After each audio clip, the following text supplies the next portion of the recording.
جبرائیل علیہ السلام سے سن کر اس حال میں غار حرا سے واپس ہونے کے آپ صلی اللہ علیہ وسلم کا دل اس انوکھے واقعہ سے کانپ رہا تھا۔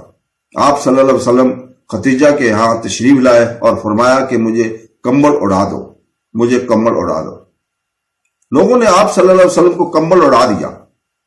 جب آپ صلی اللہ علیہ وسلم کا ڈر جاتا رہا تو آپ صلی اللہ علیہ وسلم نے اپنی زوجہ محترمہ حضرت ختیجہ رضی اللہ تعالیٰ عنہ کو تفصیل کے ساتھ یہ واقعہ سنایا اور فرمانے لگے کہ مجھ کو اب اپنی جان کا خوف ہو گیا ہے۔ آپ صلی اللہ علیہ وسلم کی اہلیہ محترمہ ختیجہ رضی اللہ تعالیٰ عنہ نے آپ صلی اللہ علیہ وسلم کی ڈھارس بندھائی اور کہا کہ آپ کا خیال صحیح نہیں ہے، اللہ کی قسم آپ کو اللہ کبھی رسوا نہیں کرے گا۔ آپ تو اخلاق فاضلہ کے مالک ہیں، آپ تو قلبہ پر وار ہیں، بے کسوں کا بوجھ اپنے سر پر رکھ لیتے ہیں، مفلسوں کے لیے آپ کماتے ہیں، مہمان نوازی میں آپ بے مثال ہیں اور مشکل وقت میں آپ امر حق کا ساتھ دیتے ہیں۔ ایسے اوصاف حسن والا انسان یوں ہے وقت ذلت اور خواری کی موت نہیں پا سکتا۔ پھر مزید تشنا کے لیے حضرت ختیجہ رضی اللہ تعالیٰ عنہ رسول پاک صلی اللہ علیہ وسلم کو ورقہ بن نوفل کے پاس لے گئے جو ان کے چچا زاد بھائی تھے اور زمانہ جاہلیت میں نصرانی مذہب اختیار کر چکے تھے اور عبرانی زبان کے کاتب تھے۔ چنانچہ انجیل کو بھی حسب منشا خداوندی عبرانی زبان میں لکھا کرتے تھے۔ انجیل سریانی زبان میں نازل ہوئی تھی، پھر اس کا ترجمہ عبرانی زبان میں ہوا۔ ورقہ اس کو لکھتے تھے، وہ بہت بوڑھے ہو گئے تھے، یہاں تک کہ ان کی بینائی بھی رخصت ہو چکی تھی۔ حضرت ختیجہ رضی اللہ تعالیٰ نے ان کے سامنے آپ صلی اللہ علیہ وسلم کے حالات بیان کیے اور کہا کہ اے چاچا زاد بھائی، اپنے بھتیجے محمد صلی اللہ علیہ وسلم کی زبانی ذرا ان کی کیفیت سن لیجئے۔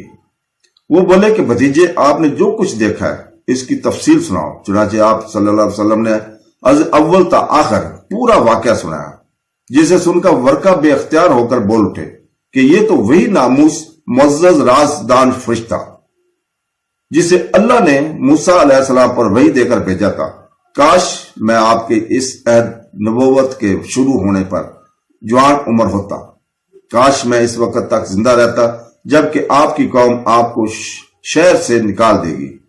رسول پاک صلی اللہ علیہ وسلم نے یہ سن کر تعجب سے پوچھا کہ کیا وہ لوگ مجھ کو نکال دیں گے، حالانکہ میں تو ان میں صادق اور امین و مقبول ہوں۔ ورقہ بولا، ہاں یہ سب کچھ سچ ہے، مگر جو شخص بھی آپ کی طرح امر حق لے کر آیا لوگ اس کے دشمن ہی ہو گئے۔ اگر مجھے آپ کی نبوت کا وہ زمانہ مل جائے تو میں آپ کو پوری مدد کروں گا۔ مگر ورقہ کچھ دنوں کے بعد انتقال کر گئے۔ پھر کچھ عرصہ تک وحی کی آمد موقوف رہی۔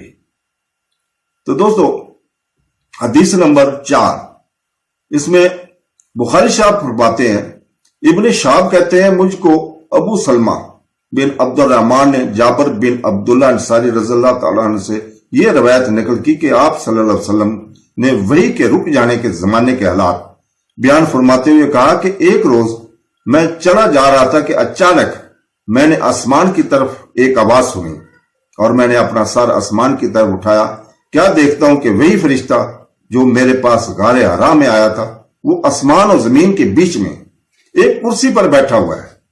میں اس سے ڈر گیا اور گھر آنے پر میں نے پھر کمبل اوڑھنے کی خواہش ظاہر کی۔ اس وقت اللہ پاک کی طرف سے یہ آیات نازل ہوئی، اے لحاف اوڑھ کر لیٹنے والے، اٹھ کھڑا ہو اور لوگوں کو عذاب الہی سے ڈرا اور اپنے رب کی بڑائی بیان کر اور اپنے کپڑے کو پاک صاف رکھ اور گندگی سے دور رہ۔ اس کے بعد وہی تیزی کے ساتھ بے تربے آنے شروع ہو لگی۔ اس حدیث کو یحییٰ بن بکیر کے علاوہ لیث بن سعد سے عبداللہ بن یوسف اور ابو صالح نے بھی روایت کیا ہے، اور عقیل کے علاوہ زہری سے ہلال بن رواد نے بھی روایت کیا ہے۔ یونس اور معمر نے اپنی روایت میں لفظ فوادہ کی جگہ بوادہ نقل کیا ہے۔ تو دوستو، حدیث نمبر 5 میں بخاری رحمت اللہ علیہ فرماتے ہیں، موسیٰ بن اسماعیل نے ہم سے حدیث بیان کی، ان کو ابو اوانا نے خبر دی، ان سے موسیٰ ابن ابی اشبا نے بیان کی، ان سے سعد بن جبیر نے، انہوں نے ابن عباس رضی اللہ تعالیٰ سے کلام اللہ کی تفسیر کے سلسلہ میں سنا کہ رسول پاک صلی اللہ علیہ وسلم پر نزول قرآن کے وقت بہت سختی محسوس فرمایا کرتے تھے، اور اس کی علامتوں میں سے ایک یہ تھی کہ یاد کرنے کے لیے آپ اپنے ہونٹوں کو ہلاتے تھے۔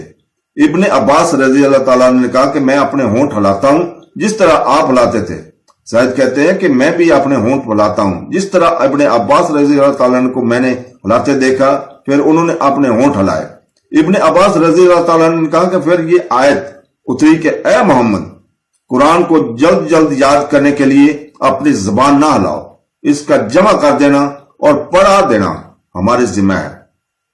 ابن عباس رضی اللہ تعالیٰ عنہ کہتے ہیں کہ یعنی قرآن آپ صلی اللہ علیہ وسلم کے دل میں جمع دینا اور پڑھا دینا ہمارے ذمہ ہے، پھر جب ہم پڑھ چکے تو اس پڑھے ہوئے کو اتباع کرو۔ ابن عباس رضی اللہ تعالیٰ عنہ فرماتے ہیں اس کا مطلب یہ ہے کہ آپ اس کو خاموشی کے ساتھ سنتے رہو، اس کے بعد مطلب سمجھا دینا ہمارے ذمہ ہے، پھر یقیناً یہ ہماری ذمہ داری ہے کہ اب اس کو پڑھو، یعنی اس کو محفوظ کر سکو۔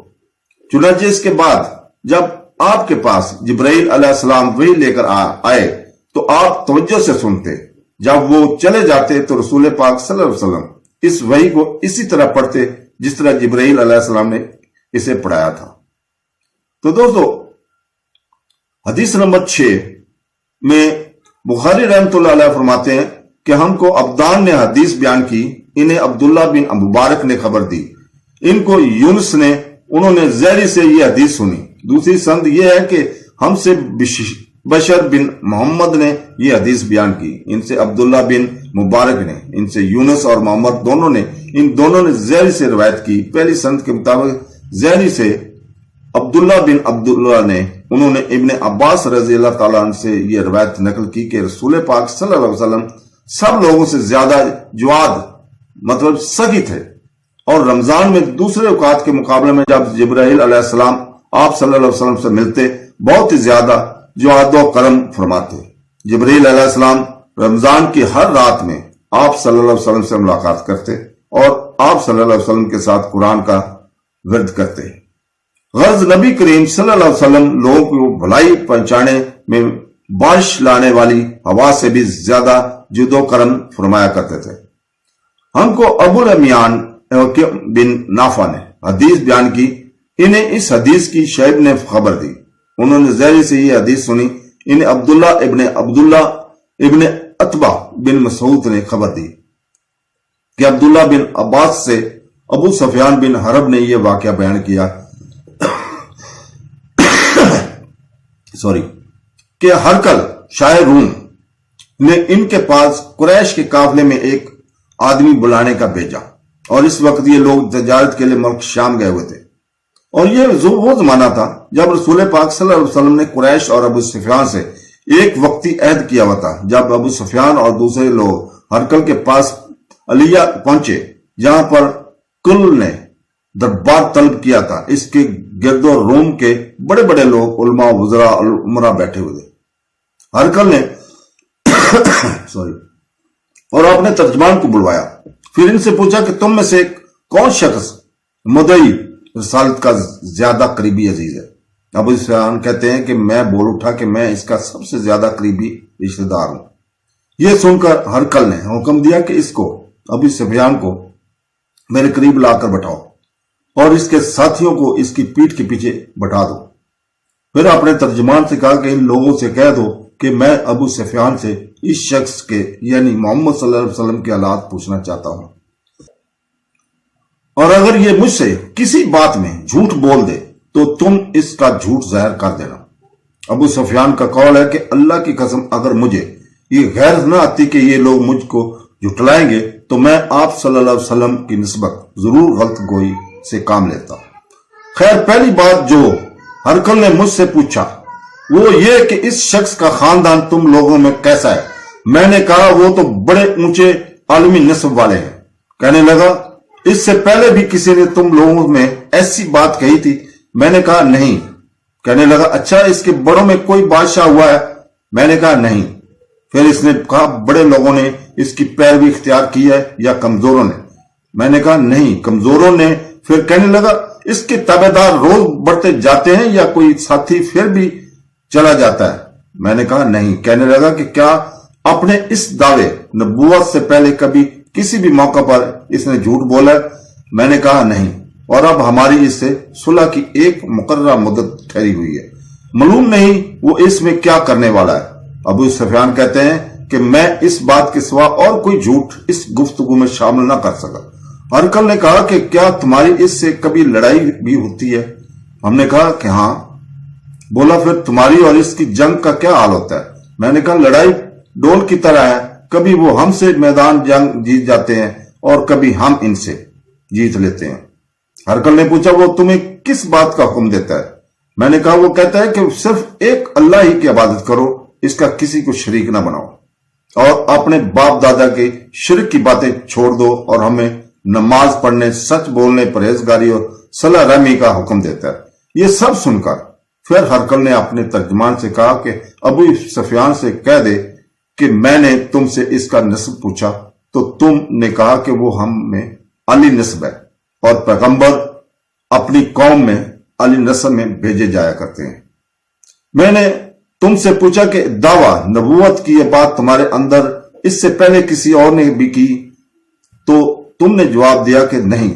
تب میں نے اپنے دل میں کہا کہ اگر یہ بات اس سے پہلے کسی نے کہی ہوتی تو میں سمجھتا کہ اس شخص نے بھی اسی بات کی تنقید کی ہے، پھر جو پہلے کہی جا چکی ہے۔